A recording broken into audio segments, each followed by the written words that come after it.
avocado para sa masakit na tuhod. Buto ng avocado, babad natin sa oil.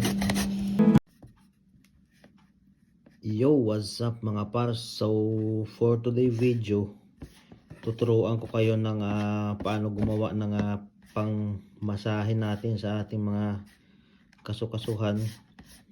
So ngayon mag-ano tayo ng buto ng avocado.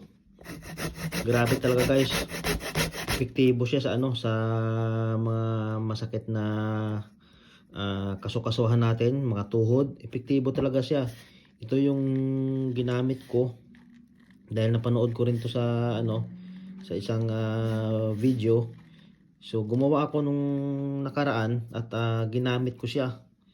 Ito yung ginawa ko nung nakaraan. Yan, nakababad na sa langis. At grabe guys, epektibo talaga.